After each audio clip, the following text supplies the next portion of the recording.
సాక్ష్యాలు బట్టి వందనాలు, ఆరాధన బట్టి వందనాలు. నీ సేవకుడుగా, నీ దాసుడుగా నిలబడుతున్నాను. నేనైతే ఒట్టివాడిని, మట్టివాడిని ప్రభు, బలహీనుని, శక్తి లేనటువంటి వాడిని. నీ కృప ద్వారా మాత్రమే నిలబెడతా ఉన్నావు తండ్రి. అయ్యో మాట్లాడుతుండగా నీ సన్నిధి నాతో వచ్చి నేను చెవులు గ్రహించే బిడ్డలకి దయచేయండి. మీరే మాట్లాడి మీ నామానికి మయం తెచ్చారు. ప్రభు బలలో కూడా పాల్గొని ప్రతి బిడ్డలు మీ చేతికి అప్పగిస్తున్నాం. సరి చేయబడ్డాలి, సాయం చేయి, కడగబడ్డాలి, సాయం చేయి. పవిత్రంగా, పరిశుద్ధంగా బలలో సమీపించే భాగ్యాన్ని బిడ్డలకి దయచేయండి. యేసయ్య గురించి నామం తండ్రి, ఆమేన్. హల్లెలూయా. హృదయశుద్ధి గలవారు ధన్యులు, వారు దేవుని. ఎక్కడుంది మాట? ఎక్కడుంది? బైబిల్ ఎక్కడుంది? 5వ అధ్యాయం 5వ అధ్యాయం ఎన్నో వచనం. కొండ మీద ప్రసంగంలో ప్రభువారు మాట్లాడిన మాటలు అన్నీ చెప్తూ, హృదయ శుద్ధి గలవారు ధన్యులు, వారు దేవుని. సరే, దేవుడు మీకు చూడాలంటే, దేవుడు కనబడాలంటే హృదయం ఏమి ఉండాలి? మాది ఎంతమంది హృదయాలు శుద్ధిగా ఉన్నాయి చెప్పండి. హృదయాలకు శుద్ధి చేయబడ్డాయి, కడగబడ్డాయి, కానీ అప్పుడప్పుడు చెత్త వచ్చి నివాసం చేస్తారు. ఈ చెత్త చెదారం అంటే తీసుకోవాలి. స్తోత్రం. అప్పుడు దేవుడు కనబడతాడు, దేవుడు ప్రార్థన ఆలకిస్తాడు, దేవుడు జవాబిస్తాడు. హల్లెలూయా. నీ మాట, తీరు, పద్ధతి మారిపోతూ ఉంటుంది. హృదయాలు ఎప్పుడైతే బాగా కడగబడతాయో దేవుని మాటలే ఉంటాయి. దేవునికి స్తోత్రం. ఇంకో మాట కూడా ప్రభు ఏమన్నాడంటే, హృదయము నిండి ఉండు దాన్ని బట్టి నోరు మాట్లాడు. అంటే హృదయం లేకుంటే బయట అదే వస్తుంది కదా. చెత్త ఉంటే చెత్త వస్తుంది, మంచి వస్తే మంచి వస్తుంది. హృదయంలో పరిశుద్ధమైనవి ఉంటే పరిశుద్ధంగా వస్తాయి. లోపలు, బూతులు, పాపాలు లేనిపోని ఉంటే అవే బయటకు వస్తాయి. ఇది ప్రభు అన్నమాట. పౌలు గారు కానీ ఎవరు ప్రభువే చెప్పారు. హృదయము నిండి ఉండు దాన్ని బట్టి నోరేమవుతుంది? మాట్లాడుతుంది. మరి ఏం మాట్లాడుతున్నాం ఈరోజు పరిశీలన చేయండి. స్తోత్రం. ఇంకోటి ఏమన్నాడు దేవుడు అన్న మాటలు ఏంటంటే, మన యొక్క హృదయముల నుండి జీవజల ఊటలు బయటకు వస్తాయి. దేవునికి స్తోత్రం. జీవధారలట. అంటే అది హృదయముల నుండే వస్తాయి. రావాలంటే హృదయం ఎలా ఉండాలి? శుద్ధి చేయబడాలి. స్తోత్రం. అంటే బాప్తిసం ఇచ్చిన రోజే శుద్ధి కాదు, ప్రభు బల్ల తీసుకున్న రోజే శుద్ధి కాదు. ఎందుకంటే ఎప్పుడు కూడా మన హృదయాన్ని శుద్ధిగా ఉంచుకోవాలి. అదే హృదయ శుద్ధి గలవారు ధన్యులు, అంటే భాగ్యవంతులు, వారు దేవుణ్ణి చూస్తారు. మరి ఎంతమందికి దేవుని చూడాలని ఆశ ఉంది? ప్రభు కనబడాలని ఎంతమందికి ఆశ ఉంది? అర్థమైందా? దేవుడు కనబడతాడు. అబ్రాహాముకు దేవుడు కనబడ్డాడు, అవునా? మోషేకి దేవుడు కనబడ్డాడు. స్తోత్రం. మమ్రే దగ్గర ఉన్న సింధూర వనములు దేవుడు దర్శనమిచ్చాడు. ఆదికాండం 18వ అధ్యాయంలో, అవునా కదా? మోషే గారు నిర్మకాండంలో 1వ అధ్యాయం చేశాడు, దర్శనమిచ్చాడు. దేవుడు వాళ్ళు చూడగలిగారు. హల్లెలూయా. అందుకే నువ్వు నేను మనం కూడా చూడాలి. చూడాలి అంటే మన హృదయాలు ఎలా ఉండాలి? శుద్ధి చేయబడాలి. ఉండాలా లేదా? ఇంకో మాట కూడా చెప్తాను. యెరెమీయా గ్రంథం 17:9లో ఏముంది? యెరెమీయా 17:9లో ఏముంది? హృదయం అంటే అన్నిటికంటే మోసకరమైనది, అది ఘోరమైన వ్యాధి. అంతా ఎక్కడుంది చెప్పండి? హృదయంలోనే ఉన్నాయి. వ్యాధి బయట కనబడేది వ్యాధి కాదు, లోపల హృదయాల్లో ఉన్నాయట. కుష్ఠరోధులు లాంటిది హృదయము. అన్నిటికంటే మోసకరమైనది, అది ఘోరమైన దాన్ని గ్రహించేవాడు. అంటే ఎవరు గ్రహిస్తారు? ప్రభువారు. నీ హృదయం ఈరోజు ఎలా ఉందో దేవుడు చూస్తున్నాడు. నీ హృదయం నుంచి ఏ మాటలు వస్తున్నాయో దేవుడు చూస్తున్నాడు. నీ హృదయంలో దేవుని మాటలు ఉంటే దేవుని బయటకు వస్తాయి. కక్ష ఉంటే కక్ష ఉంటుంది, లేనిపోనివన్నీ బయటికి రావచ్చు. అందుకని నీ హృదయాన్ని చాలా జాగ్రత్తగా, భద్రంగా కాపాడుకోండి. స్తోత్రం. హృదయంలో దేవుడు, దేవుని మాటలు, ప్రభు తప్ప వేరే వాటికి అవకాశం ఇవ్వద్దు, దాయవద్దు. అప్పుడు నీ ప్రార్థన దేవుడు వింటాడు. నువ్వు అడిగింది దేవుడు ఇస్తాడు. దేవుడు నీకు కనబడతాడు. నువ్వు బాగుంటావు, నీ బిడ్డలు బాగుంటావు, నీ కుటుంబం బాగుంటుంది. హృదయాలు సరి లేకుండా లోపలన్నీ ఉంచుకొని ఎంతసేపు గోజాడినా పెనుగులాడినా ప్రార్థించినా ప్రార్థనకు జవాబు రాదు. యాకోబు ఉన్నాడు, తన ఇద్దరు భార్యలను బిడ్డలు తీసుకొని బయలుదేరాడు. ఎక్కడికి? అన్నగారిని కలవాలని. వస్తూ వస్తూ భార్య బిడ్డలను పంపించేశాడు. పంపించి ఒక్కడే మిగిలిపోయాడు. మిగిలాడా లేదా? మరణ భయంతో భయపడతాడు. అయ్యో మా అన్న కొట్టేస్తాడు, చంపేస్తాడు, భయంతో వచ్చాడు. కానీ వెళ్ళక ముందు భార్య బిడ్డలు పంపించి ఎబ్బకురేము దగ్గర ఒక్కడే మిగిలిపోయాడు. స్తోత్రం. ఒక్కడే మిగిలిపోయి ఏం చేస్తున్నాడు? దేవునితో చూసారు, తన తప్పులన్నీ ఒప్పుకొని పెనుగులాడి ఇటు దేవునితో మానవులతో కూడా చూసారు, ఆయన గెలిచాడు. దేవునికి స్తోత్రం. మగసిరి గలవాడని గెలిచి పోరాడాడు. అందుకు తన బ్రతుకు మారింది, తన హృదయము మారింది, తన పేరు కూడా దేవుడు మార్చాడు. దేవునికి స్తోత్రం. పేరు మారినంత మాత్రం ఏం కాదండి, ముందు ఏమావులు హృదయము మారాలి.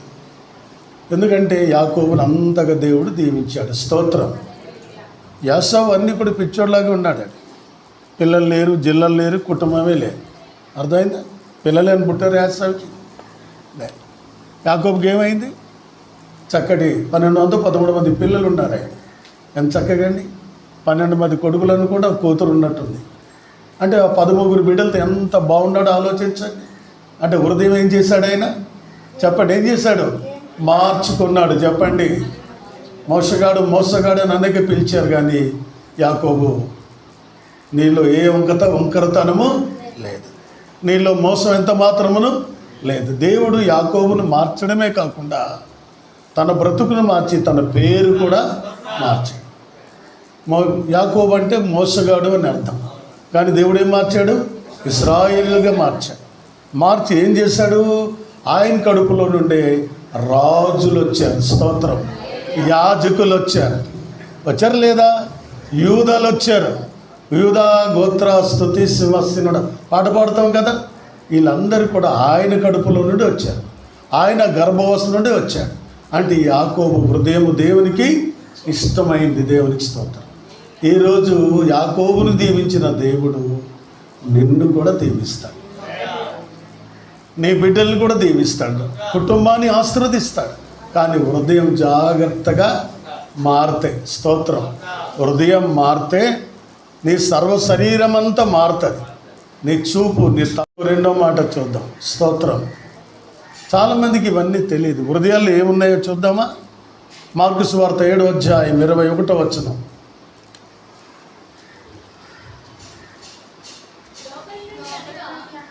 లోపలంటే ఇంటి లోపల ఉండా?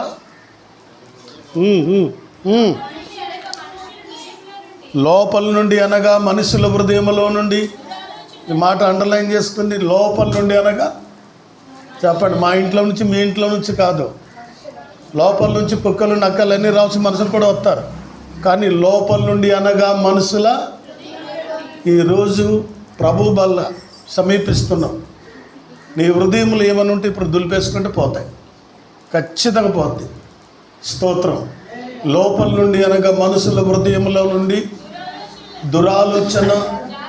ముందేమొచ్చింది? దురాలోచన, దుష్టుల ఆలోచన చొప్పున నడవక, పాపుల మార్గమును నిలవక, అపహాసకులు కూర్చుండే చోటను కూర్చుండగా, యెహోవా ధర్మశాస్త్రము దివరాత్రులు ధ్యానించువాడు ధన్యుడు. అతడు నీటి కాలువల యోరను నాటబడింద యాకువాడక తన కాలమందు ఫలమిచ్చు చెట్టు వలె అతడు చేయునదంతయు. మరి సఫలులు అవ్వాలి, ఇప్పలు అవ్వాలి. అంటే దుష్టాలోచనే ముందు పుడుతుంది. ఎవరన్నా పాడు చేయాలి, ఎవరికి తన్నాలి, ఎవరికి చంపాలి, ఇవి మాట్లాడాలంటే ముందు ఏమొస్తుంది? ఆలోచన. చెప్పండి, అవుతుంది ఆలోచన మైండ్లోకి వస్తుంది. ఈ మైండ్లో వచ్చే ఆలోచన నీకు పాపం చేయడం నడిపిస్తుంది. ఆ నడిచిన తర్వాత కూర్చోబెడతాడు. ఏ పాపం చేయాలన్నా ఆలోచనే. అందుకే మనుషులు హృదయంలో నుండి దురాలోచన. ఏ ఆలోచన ఉన్నాయేమో చూసుకోండి. ఎవరి మీదైనా ఉన్నాయా దురాలోచన? భర్త మీద భార్యకి, భార్య మీద భర్తకు, తల్లిదండ్రుల మీద బిడ్డలకు ఈ దురాలోచన పక్క తీసేయండి. ఆదాం ఇంటిలో 2 కుమారులు పుట్టారు ఆదాం గారికి. ఎవరు? కైను, ఏబేలు పుట్టారా లేదా? ఏబేలు చిన్నవాడు, కైను పెద్దవాడు. దురాలోచన వచ్చిందా లేదా? ఏం చేశాడు? కత్తెట్టి పొడుస్తాడు. ఎవరికి? చెప్పండి. ఏబేల్ని చంపేస్తాడు. అంటే దురాలోచనే కదా. చంపాలని ఆలోచన వచ్చిందా లేదా? ఎప్పుడైతే వచ్చిందో వాడిని ఏం చేశాడు? సొంత అన్నదమ్ముడని చూడకుండా దేవుడు అడిగాడు, ఏంట్రా నీ తమ్ముడు ఏడు అడిగితే నేను కాపలుగా ఉన్నాను అంటాడు. ఆలోచన చేయండి. ఈ దురాలోచన బాగా భయంకరమైనది. దురాలోచన ఉన్నంతకాలం మనం ఆశ్రదించబడలేం. అది మీరైనను వాక్యం ఎత్తుతున్న మేమైనను. స్తోత్రం.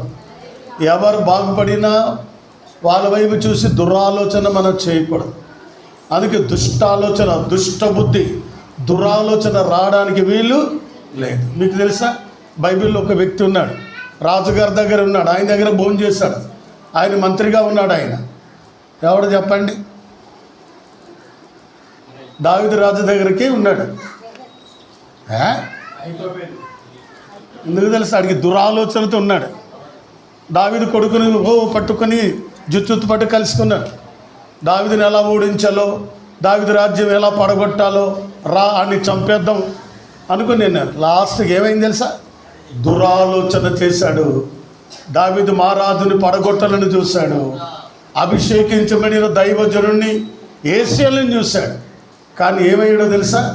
ఆ దురాలోచన పనిచేయక వాడు చచ్చిపోయాడు. అంటే దుష్టాలోచన చూడు.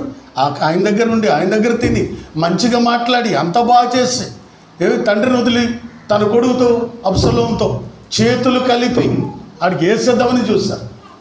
లాస్ట్కి ఏమైంది? అబ్షలోము చనిపోయాడు, ఐతోపేలు కూడా చనిపోయాడు. ఎందుకని? దురాలోచన. చెప్పండి ఏంటమ్మా? అందుకే దురాలోచనలు వద్దు. అందుకే మనస్సులు అనగా మనుషుల హృదయములో నుండి ఏంటి? చెప్పండి ఏంటి? మనుషుల హృదయములో నుండి దురాలోచన.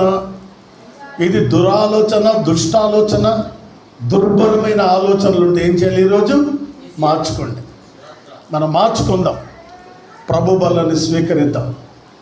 ఆయన శరీరం తిందాం, ఆయన రక్తం మనం త్రాగుదాం. స్తోత్రం. ఎందుకో తెలుసా? ఈ దురాలోచన మానవుల్ని పాడు చేసేస్తుంది, కక్షలు పెంచుతుంది, క్రోధం పెంచుతుంది, సమాధాన పడదు. హృదయం అంతా ఇంత మరి మామూలైన కక్ష కాదు అది, మరి ఏటో తెలియదు. అందుకే దుష్ట ఆలోచన నుంచి మనం విడుదల అవుదము గాక, దురాలోచనకి దూరం ఉందము గాక. సరే, ఒకటోది దురాలోచన. 2 ఇంకోటి ఏడు చెప్పండి? జారత్వం కూడా ముందు. ఆలోచన తర్వాత ఏమొచ్చింది? జారత్వం. పెళ్ళి కాకముందు చేసేదంతా ఏంటట? జారత్వం. పెళ్ళైన తర్వాత చేసింది వ్యభిచారం. అందుకే జాగ్రత్తగా ఉండండి. ఆ రోజుల్లో వ్యభిచారం చేస్తే చంపేవారు. ఈ రోజుల్లో యేసుప్రభు ఇలా ఒక్కడికి చెడ్డ చూపు చూస్తేనే పాపం అన్నాడు. చూపు వల్లే పాపం అంట. దురాలోచన. రెండోది జారత్వం ఉందేమో. అందుకే పెళ్ళి కావలసిన బిడ్డలు లేక పెళ్ళైన వాళ్ళు కూడా జాగ్రత్తగా ఉండాలి.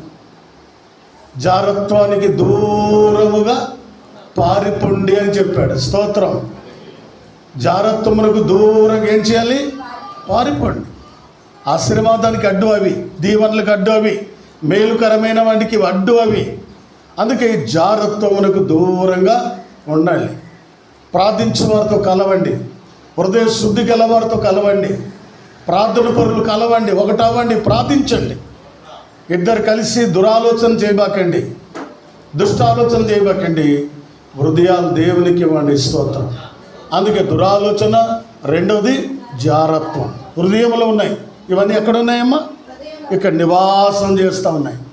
అంటే లోపల నుండి అనగా మనుషుల హృదయములో నుండి. మనుషుల దురాలోచన వెళ్ళిపోవాలి, జారత్వం కూడా వెళ్ళిపోవాలి. తర్వాత ఇంకేంటి? దొంగతనం అంటే వెళ్ళిపోయి లాక్కోవడమే కాదండి. స్తోత్రం. అనేక సార్లు మనం ఏం చేస్తుంటాం? మోసం, అబద్ధం, ఎవరిదన్నా లాగేసుకుని పడేసి అది అవ్వదండి. అది వచ్చిన ఎలాగొచ్చింది అలాగే పోతుంది. దొంగతనాలు, అర్థమైందా? ఇలాంటి ఎప్పుడైతే మనం చేస్తాం. బైబిల్లో ఒక దొంగోడు ఉన్నాడు, ఆయన పేరు ఇస్కరియోతు. ఆయన దగ్గర ఎప్పుడు ఏముండేది? సంచి, డబ్బు సంచి ఉండేది. ఉందా లేదా? ప్రభువారికి ఎంతకు అమ్మాడు? 33 నాణెములకు వాడు దొంగోడు. యేసయ్యతోనే ఉన్నాడు, అక్కడ కలిసి భోజనం చేస్తున్నాడు, శిష్యులందరితో హల్లెలూయా స్తోత్రం ప్రైజ్లాడు చెప్తున్నాడు. కానీ వాడు బుద్ధి మారిందా? 3.5 సంవత్సరాలు ప్రభుతోనే ఉన్నాడు, కానీ బుద్ధి మారలేదు. దొంగతనం. యేసయ్యనే అమ్మేశాడు, ప్రభువునే అమ్మేశాడు. సరే ఆయన బాగుపడ్డాడా చెప్పండి? బాగుపడ్డాడా? మరి ఏమయ్యాడు? మామూలు చావడం కాదు, ఊరి వేసుకుని. అంటే ఎలా ముగింపు ఎలా ఉంటుంది చెప్పండి? నీవు నేను మనం ఏం చేయక్కర్లేదు, ప్రార్థన చేస్తే చాలు. స్తోత్రం. దేవుడు అన్నీ చూసుకుంటాడు. హల్లెలూయా. ఈ దొంగతనం కూడా ఎక్కడి నుండి వచ్చింది? దొంగిలించొద్దు అన్నాడు కదా. 10 ఆజ్ఞలు ఏమన్నాడు? నీ పొరుగు వాని నీ ఏది అయినను, భార్య అయినను, బిడ్డలైనను, పశు దేనిని దొంగిలించకూడదు అన్నాడు. అది ఆజ్ఞ. అంటే దొంగిలించి మనం ఏమవుతాం? అబద్ధికులు అయిపోయాం. ఆ దొంగతనం చేశాడు ఇస్కరియోతు. ఏదేవాడు? చనిపోయాడు. గొప్ప ప్రవక్త అన్నాడు బైబిల్లో. ఆయన పేరు ఏంటి చెప్పండి? బిలాం. ఏం చేశాడు? బంగారాన్ని ఆశించాడు. ఏమయ్యాడు? లేదే అన్నాడు. దొంగతనం. గయాజీ ఉన్నాడు, ఏలియాకు తెలియకుండా వెళ్ళిపోయి ఏం చేశాడు? నయమాన్ని కలిశాడు. అయ్యగారు చెప్పాడు అన్నాడు. ఉంటుదే అబద్ధాలు. వెళ్ళాడు, బంగారం వస్త్రాలు అవన్నీ తెచ్చి ఇంట్లో పెట్టి ఎలిసా దగ్గరికి వచ్చి ప్రైజ్లాడు చెప్తున్నాడు. ఎలిసా ఎక్కడికి వెళ్ళావు అడిగాడా లేదా? ఎవో జీవితం నీతి, నేను ఎక్కడికి పోలేదే, చూసావా? దొంగ అనమాట. అప్పుడు ఏమన్నాడు ఎలిసా నువ్వు ఆ నయమాన్తో కలిసి మాట్లాడినప్పుడు నా మనసు నీతో కూడా రాలేదా? స్తోత్రం. అంటే దేవుని దాసుని తెలీదా? దైవజనుడికి అర్థం కాదా? ఏమయ్యాడు? పోని సంపాదించాడు, వచ్చాడు, ఏదో తప్పు అయిపోయింది అయ్యారు, ఒప్పుకోలే. కొంతమంది తప్పులు చేస్తారు, దాన్ని ఒప్పుకోరు. కప్పుకోవడానికి ఎన్ని చేస్తారో తెలియదు. అది ఒక రోజుకి ఏమవుద్ది? బట్టబయలైపోద్ది. మొత్తం పాపం ఏం చేశాడు? వచ్చాడు, అయ్యగారి దగ్గర చూశాడు. ప్రైజ్లాడండి, వందనాలండి, నీ జీవంతోడు ఎవో జీవంతోడు నేను ఎక్కడికి పోలేదన్న. అప్పుడు అన్నాడు ఎలిసా అన్నాడు, నువ్వు నయమానుతో దగ్గరికి వెళ్ళి కలుసుకున్నప్పుడు నీతో కూడా నా ఆత్మ రాలేదా? అబద్ధం ఆడేశాడు. ఇంటికి వెళ్ళాడు, ఆ బంగారం తెచ్చినవన్నీ ఇంటి చూశాడు. ఏది ముట్టినా కుష్ఠరోగం అయింది. కుటుంబం అంతా కూడా ఆ నయమాను కలిగిన కుష్ఠ ఆయనకు వచ్చింది. ఎందుకు దొంగతనాలు? తెలుసా? నీకు దేవుడు ఎంత ఇస్తే అంతే, దేవునికి స్తోత్రం. దాన్ని దేవుడు ఆశీర్వదిస్తాడు. యందు భయభక్తులు కలిగి ఉండుట ఎంతో శ్రేష్టం. స్తోత్రం. నీ కష్టార్జితని ప్రభు ఏం చేస్తాడు? నువ్వు కష్టపడు, సంపాదించు, వ్యాపారం చేయి, పని చేయి, అందులో దేవుడు ఏమిస్తాడు? ఆశీర్వదిస్తాడు. గయాజీ ఎలిసా తర్వాత ఎలిసా అంతటి వాడు అవ్వాలి, కానీ ఏమయ్యాడు? దైవ సన్నిధి నుంచి వెళ్ళిపోయాడు, కుష్ఠరోగంతో వెళ్ళిపోయాడు. అందుకే దొంగతనం చేశాడు. ఎంత భయంకరమండి! బిలాము గొప్ప ప్రవక్తే, ఏమైపోయింది? బాధ. చాలామందికి ఇవన్నీ తెలియదు. ఊరికే బైబిల్ చదివేయడం కాదండి, ఒక్కొక్కటి సరి చేసుకోవడం, ఒకటి సరి చేసుకుని కడుక్కోవాలి. అందుకే చెప్తున్నాను, దురాలోచన, జాగ్రత్తములు, దొంగతనము. ఈ దొంగలు ఉన్నారు బైబిల్లో, జాగ్రత్త. ఉన్నారా లేదా? కొంతమంది అసంభోగం దొంగలు. ఏ దొంగలు? దేవుడు ఇచ్చిన 100 రూపాయలు 10 రూపాయలే కదా దేవుడు అడిగాడు. ఆ 10 కూడా మీరు మింగేస్తే ఎలాగా? అదే దొంగతనమే. మలాకి 3:9-10 చదవండి, అందులో లేదా? చదవండి ఒకసారి అన్నమాట. మానవుడు దేవుని యొద్ద దొంగిలించునా? అయితే మీరు నా యొద్ద దొంగిలించిరి. దేని విషయంలో మీరు అడుగుతున్నారు? చదవండి 10వ భాగం విషయంలో చదవండి అమ్మా. 9, 3, 9, 10 మలాకి. మేము మొదటి మాటలు పూర్తి చేస్తాం, 2 మాటలు చదివండి. బైబిల్ ఎంత బాగా చదువుతున్నారు మీరు. నా మందిరములో ఉండునట్లు మరియు పదో భాగమంతయు నీవు నా మందిరము నిధిలోనికి తీసుకొని రండి.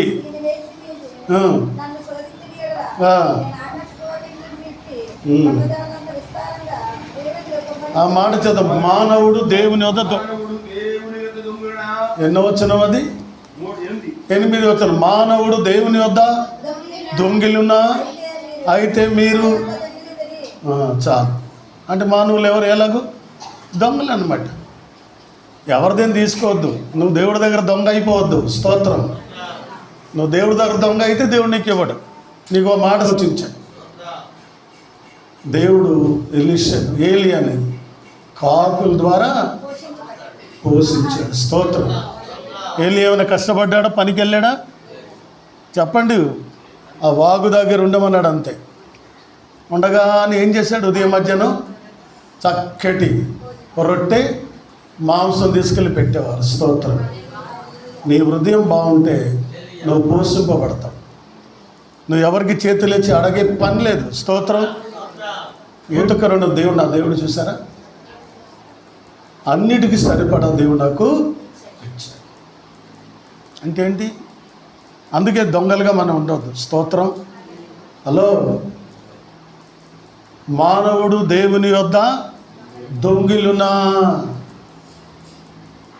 ఓ పాస్టర్ గారట ఒక 500 మంది ఉన్న సంఘంలో ఉన్నారు. బయట ఒక బోర్డు రాస్తారట. ఏంటి ఆ బోర్డు? దొంగలున్నారు. అందరు చదువుకుని లోపలికి వచ్చారు. ఏంటి దొంగలు ఉన్నారు జాగ్రత్త, దొంగలు ఉన్న జాగ్రత్త అని అయ్యగారు కొత్త పదము పోయి రాస్తారేటని అందరు అయిపోయారు. అందరూ ఒకటి లేచాడు. ఏటయ్యగారు మీకు అది ఎక్కువైపోయింది, దొంగలున్నారు జాగ్రత్త అని రాస్తారేటి అని అడిగాడు. అవును బాబు అన్నాడు. వాక్యం చూపించి చెప్పాడు ఎంతమంది దొంగలు అనేది. 10వ భాగం యెహోవా సొమ్ము. దేవునికి ఆరోగ్యం ఇచ్చాడా లేదా? బలం ఇచ్చాడా లేదా?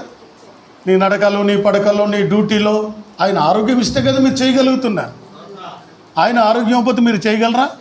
అది వ్యాపారమైనా ఉద్యోగమైనా ఏదైనా చేస్తామండి? చేయలేం. ప్రభు ఇచ్చింది ప్రభుకి ఇవ్వాలి. స్తోత్రం. పాత నిబంధన ప్రకారం 10వ భాగం, కొత్త నిబంధన ప్రకారం కలిగిన కొలగది దేవునికి ఇమ్మని పౌలు చెప్పాడు. అంటే ఇవన్నీ దేవుడు కూడా చెప్పాడు. విషయాలు ఎందుకు మీకు చెప్తానంటే మీ మేలు కోసం. నాకు ఇవ్వకపోయినా నా దేవుడు ద్వారం తెరుస్తాడు, ఖచ్చితంగా తెరుస్తాడు.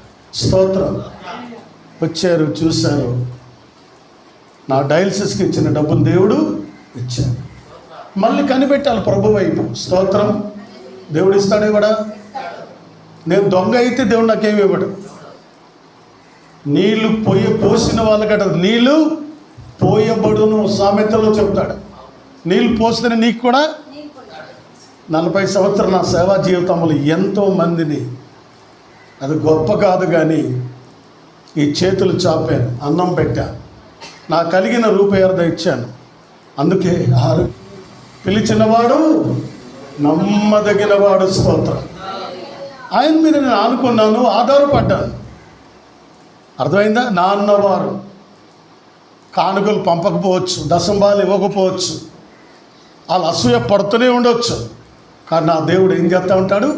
రోజు రోజుకు ఆరోగ్యాలు ఇచ్చి ఆశీర్వదిస్తూనే ఉంటాడు. స్తోత్రం. ఎంత గొప్ప దేవుడు. అందుకే దొంగతనాలు చెప్పండి ఏంటి?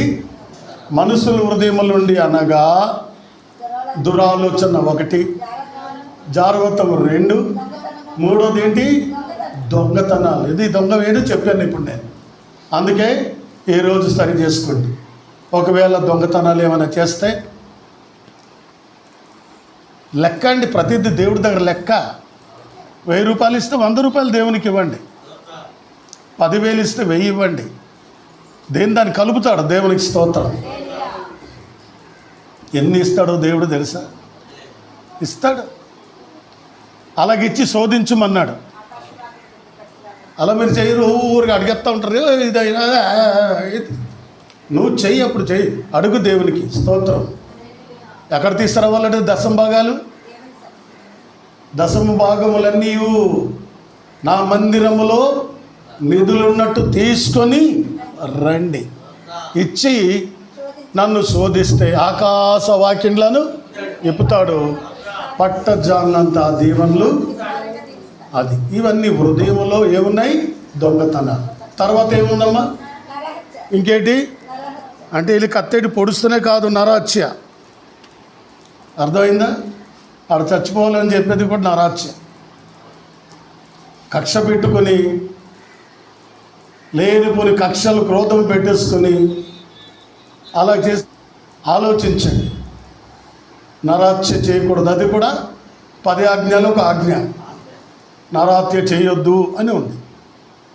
నీ పొరుగు వాని దేది ఆశించొద్దు. నరహత్య కూడా బైబిల్లో ఉన్న మాటే అది. ఎవరిని చచ్చిపోలే చంపేద్దు, ఇలాగై పాలవద్దు, అది కూడా పాపమే. ఇది కూడా ఎక్కడి నుంచి వస్తుంది? ఆ కక్ష పెట్టుకొని వీటి సంగతి చూస్తానంటే కూడా ఇది అక్కడ నరహత్య చేసినట్టే.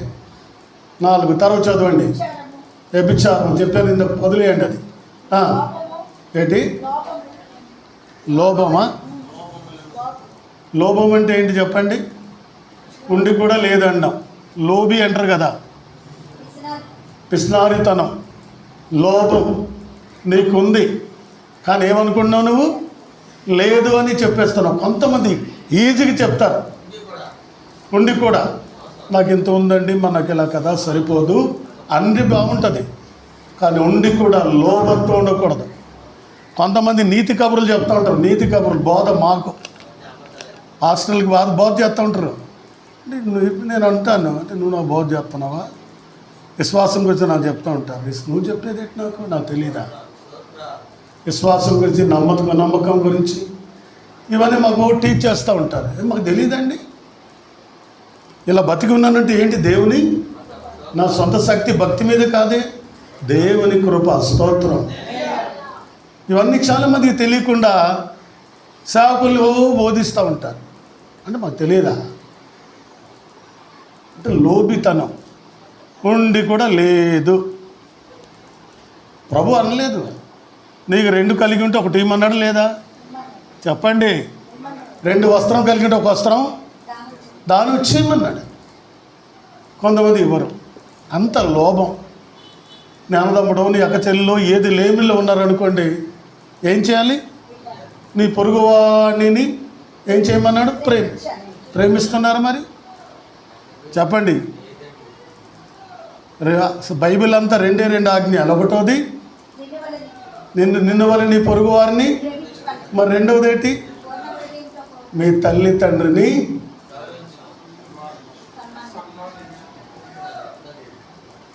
నేర్చుకున్నాం మనం. లోబితనం వద్దు. ఎవడో నేర్చుకోండి. ఎంత ఆశ్చర్యమండి దేవుడు చేసే కార్యాలు. తర్వాత చదవండి. ఇంకోటి చెడుతనం. ఎప్పుడు చెడే. ఏంటి? చెడపుకోరా, చెడతావు, చెడిపోతావు అనమాట. ఎప్పుడు చెడే. వీళ్ళ గురించి నీకెందుకు? దేవునికి అప్పగించు. స్తోత్రం. ఒకసారి చెప్పినట్టు నన్ను, పగ తీర్చుట నా పని, దేవుడే ప్రతిఫలము ఇచ్చును. అలా చూడంతే, కన్ను పెట్టి ప్రార్థించి. అలాదు దేవుని వాక్యం ఇది, నేను చెప్పేది కాదు. చెడుతనము ఇవన్నీ హృదయాల్లో ఉన్నాయి. చెడుతనం, చెడగొట్టే మనసు. చెడగొట్టాలని చూస్తారు. రాజుగారిని లేకుండా చేద్దాం అనుకున్నారు. ఎవరిని? దావీదు మహారాజు గారిని లేకుండా చేద్దామని సొంత కొడుకులే మంత్రి గారితో చేతులు కలిపి అందరు కలిపి వేసేద్దాం అనుకున్నారు. వీళ్ళే చచ్చారు. ఆయన బాగున్నాడు. దేవుని స్తోత్రం. తిరగబడిన అబ్సలోము ఏమయ్యాడు? కంచరగాడి కింద ఎక్కి ఇలాగ వెళ్తున్నాడు. జుత్తు పైకి వెళ్ళిందండి. ఆ మస్తక వృక్షం చుట్టుకుని ఏమైపోయాడు? ఆకాశం భూమికి వ్రేలాడబడ్డాడు. అహితోపెలు ఏమయ్యాడు తెలుసా? వాడి ఊరి చచ్చిపోయాడు. ఏంటి చెడుతనము? నీకు దేవుడు ఎంతవరకు అందాగే ఉండదు. చెడుతనం చేయబాక. మరి దేవుడు నమ్మడం ఎందుకు? రక్షణ ఎందుకు? వారం వాక్యం వినడం ఎందుకు? ఇవన్నీ ఎందుకు మనకు చెప్పండి? మళ్ళీ ఇవన్నీ చేస్తే ఎందుకు? చెడుతనము అలాగ చేసి బతుకు నాశనం చేసుకోకూడదు. మనం రక్షణ పొందిన వారం, స్తోత్రం. కడగబడిన వారం, దేవునికి స్తోత్రం. నేను దేని గురించి సబ్జెక్ట్ చెప్పాను ఇప్పుడు? హృదయం గురించి. హృదయ శుద్ధి గలవారు ధన్యులు, వారు దేవుని. హృదయము మోసకరమైన అన్నిటి ఘోరమైన వ్యాధి గలదు, దాన్ని గ్రహించేవారు ప్రభు అది అక్కడ గ్రహింపజేస్తున్నాడు. చెడుతనము, తర్వాత కృత్రిమమును, ఇంకేటి తెలుసా? దేవుళ్ళు ఉంటారు కామం, వికారం. కామానికి ఏమి లేదట, కళ్ళు లేవంట. నాకు తెలుసు దావీదు ఇంట్లో జరిగింది. అమ్నోను ఏం చేశాడు? సొంత సహోదరి అయిన తామారుని చెడగొట్టాడు. రాజు కొడుకే, దేవుని బిడ్డే, 24 గంటల ధర్మశాస్త్రం చదివిన వాళ్ళే కామ వికారముతో సొంత సహోదరిని చెడగొట్టేశారు. కామ వికారం, జాగ్రత్త. ఇవన్నీ ఎక్కడి నుండి? హృదయంలో నుండి. తట్టుకోలేకపోతే పెళ్లి చేసుకోమన్నాడు, తప్పేం లేదు. ఉండలేకపోతే పెళ్ళి. వ్యభిచారం చేయొద్దు, జాగ్రత్తం చేయొద్దు. కామంతో కళ్ళు మోస్తున్నాయిరా అని అంటారు చూసారా, అలా వద్దని దేవుడు చెప్పాడు. అందుకని ఇప్పుడు ఏం చేయాలట? కామ వికారమును, ఏటమ్మా మత్సరం అంటే ఏంటి తెలుసా? లోపల ఉంచుకోవడం మత్సరం. అన్ని లోపల పెట్టుకుని మాట్లాడతారు కొంతమంది.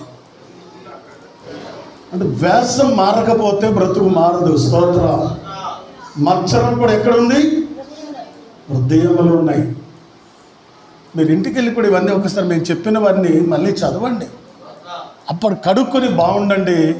మీరు రాబోతున్న వాళ్ళు ఎంత బాగుంటారో. స్తోత్రం. ఇవన్నీ ఉంచుకుని దేవా దీవించు, దేవా దీవించు, దేవుడే దీవించు.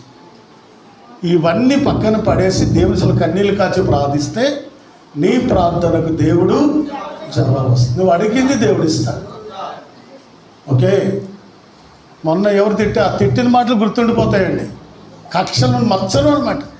నువ్వు చెప్పిన మాట నేను ఎక్కడ మర్చిపోలేదు, ఇక్కడ పక్కలోనే ఉన్నాయంటే మత్సరం. అది వాక్యం ఉండదు, వాక్యం ఉండదు, పాటలు నేర్చుకోము.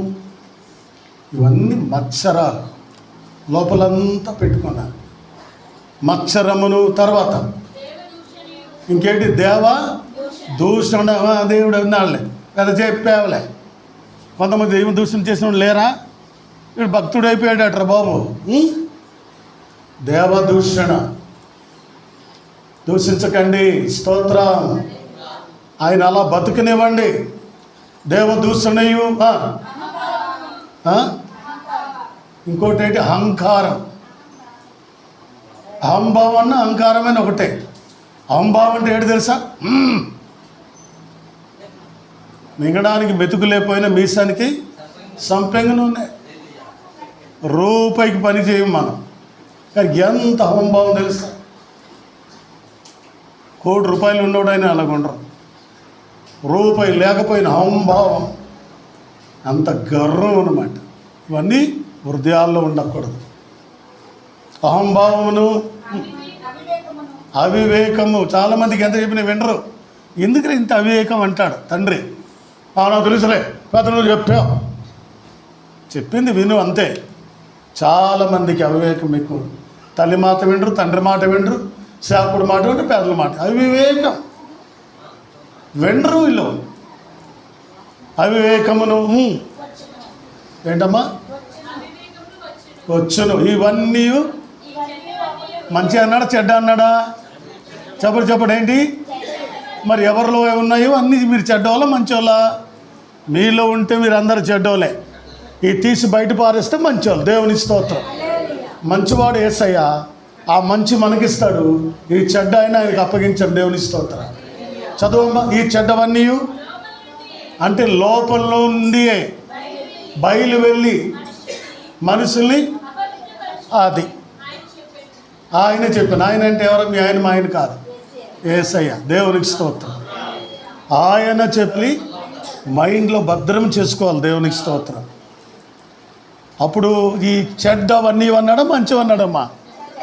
ఈ చెడ్డవన్నీ లోపల నుండి అంటే ఏ లోపల? చర్చి లోపల నుండా? అర్థం చెప్పండి ఎక్కడి నుండి? నీ హృదయం, నా హృదయం, మన హృదయంలో నుండి బయలు వెళ్ళి మనసునికి ఏం చేస్తాయి? మంచి చేస్తాయా? గొడవలు, తన్లాట్లు, దెబ్బలాట్లు ఇవన్నీ ఎక్కడి నుండి? ఈ లోపల నుండే. గమనించండి, ఈ చెడ్డవన్నీ బయలు వెళ్ళి మనసులు ఏం చేస్తాయట? అపవిత్రపరచునని ఆయన చెప్పాను. స్తోత్రం. ఆయన అంటే యేసయ్య చెప్పాడు.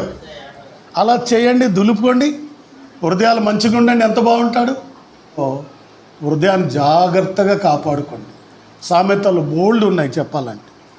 ఎందుకంటే హృదయం అనేది అన్నిటికంటే హృదయాన్ని జాగ్రత్తగా కాపాడుకోవాలి. స్తోత్రం. హృదయంలో చెడు రాకుండా బయట ఉంచండి, లోపల రానివ్వండి.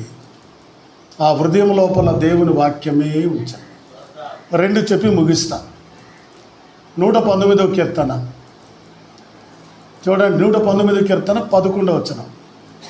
కీర్తనకారుడు దావీదు గారు చెప్పి, నీ ఎదుట నేను పాపము చేయకుండాన్నట్లు. ఇప్పుడు ఏముంచాలి? ఇప్పుడు చెప్పండి. నేను చెప్పి మధుబాబు గారి వాక్యమా, అది దేవుని వాక్యమా? చూసారు, నీ ఎదుట. ఎవరు ఎదుట? నువ్వంటే ఎవరు? యేసయ్య. యేసయ్య నీ ఎదుట నేను పాపము చేయకుండాన్నట్లు నా హృదయంలో ఏం చేయాలి? ఇప్పుడు చెప్పండి. 1,00,000 రూపాయలు తీసుకెళ్ళి బ్యాంకులో ఉంచడం వేరు, బంగారం తీసి లాకెట్లో ఉంచడం వేరు. హృదయంలో ఏముండాలి? వాక్యం ఉంచండి. స్తోత్రం. నేను పాపం చేయకుండా, నువ్వు పాపం చేయకుండా ఉండాలంటే హృదయంలో ఏముంచాలి? నీ వాక్యం ఉంచాలి. దేవునికి స్తోత్రం. అందుకే హృదయాల్లో వాక్యం ఉంచుకుని వెళ్ళండి. కూర్చున్నా లేచినా ప్రార్థించండి, వాక్యం చదవండి. అందుకే ఇంటి లోపల అంతా వాక్యం అంటించాలి. లేవగానే చదివేయాలి. ఆ వాడు చూడగానే భయం వేయాలి మీకు. మరి డేవిడ్ రాజు అక్కడ షెడ్డులో ఉండేవాడు. ఆ పాక సుడ్డు వాక్యం ఉండేది, పోతులందరూ చదివేవారు. మరి ఇప్పుడు లేదు అది. అందరు చూసేవారు, అబ్బా బలిగుంది అనుకునేవాడిని. దేవుడే వాక్యం, వాక్యమే దేవుడు. ఆ వాక్యం హృదయంలో ఉండాలి. స్తోత్రం. పాపము చేయకుండాన్నట్లు ఏం చేయాలి? నీ వాక్యము నా హృదయంలో. ఇంకోటి చూడండి, ప్రకటన గ్రంథం 3:20 చదవండి ఒకసారి. ప్రకటన అంటే ఆదికాండం చూడకండి. ప్రకటన, ఇదిగో నేను తలుపు నొద్ద నిల్చుండి తట్టుచున్నాను. చూసారా? అందరు కాదు, మళ్ళీ ఎవడైనా తలుపు తీస్తేనే. ఎవడైనాను స్వరమేని తలుపు తీసిన ఎడల నేను అతని వద్దకు వచ్చి నేనును నాతో కూడా అతనును కలిసి భోజనము. చప్పటి కూడా దేవుని మహిమ పడతాను. హల్లెలూయా. ఇప్పుడు ఏం చేయండి? మీ హృదయం అనే తలుపులు తెరిచేయండి. ప్రభు మీతో వస్తాడు, మీతో కలిసి భోజనం చేస్తాడు. ప్రభు చేస్తే ఎంత బాగుంటుందండి. ఎవరు గొప్పోళ్ళు పెద్దోళ్ళు వచ్చి భోజనం చేస్తే మెరిచిపోతుంటాం. ఈరోజు యేసయ్య మీతో మీ ఇంటికి వచ్చేస్తాడట. తలుపు తెరవండి అంతే, ఆయనతో కలిసి భోజనం చేయండి. ఎంత సూపర్ కదా. ఇదిగో నేను తలుపు తీస్తే తలుపు నొద్ద నిల్చుండి తచ్చున్నాను. ఎవడైనను నా స్వరము విని తలుపు తీసిన ఎడల నేను అతని వద్దకు వచ్చి అతనితో కూడా నేనును, నాతో కూడా అతనును కలిసి భోజనం. హల్లెలూయా. ఇంత మటుకు చాలు. ఎందుకంటే చాలా రిఫరెన్స్ చెప్పా. కాబట్టి మన హృదయాలు శుద్ధిగా ఉంటే, స్తోత్రం, దేవుడు కనబడతాడు, ప్రభు కనబడతాడు. అబ్రహాము కనబడిన దేవుడు, ఇషాకు కనబడిన దేవుడు, ఇషాకుని ఆశీర్వదించిన దేవుడు, కరువు దినాల్లో దేవుడు 100 పంట ఇచ్చిన దేవుడు నీకు కూడా ఇవ్వబోతున్నాడు. స్తోత్రం. మోషేకి దేవుడు చూడాలనుకున్నాడు, దేవుడు కనబడ్డాడు. నిన్ను నన్ను కూడా కనబడ్డానికి ఉదయం మాట్లాడుతున్నాడు. స్తోత్రం. ఆగర్ ఉంది, అబ్రహాము, సారా చిన్న నీళ్ళ తెత్తి బయట తోలేశారు. ఏడుస్తుంది బిడ్డను పడేసి. ఎవరు దర్శించాడు? దేవుడు. స్తోత్రం. నీళ్ళ ఊట కనబడింది, చూచుచున్నా దేవుడు అని పేరు పెట్టింది. దేవుని స్తోత్రం. దేవుడు ఆమెకు కనబడినప్పుడు నీకు కనబడ్డా, నీ అవసరాలు తీర్చాడా, నువ్వు అడిగింది నువ్వు కోరింది అన్నీ దేవుడు చేయును గాక. అందుకే మన హృదయాలు జాగ్రత్త కాపాడుకొని ముందుకు వెళ్దాం. దేవుడు అన్ని విషయములలో ఆశీర్వదించి దీవించబడుదురు గాక. ఆమెన్. వచ్చు దేవుడు మిమ్మల్ని దీవించును గాక. ఆమెన్.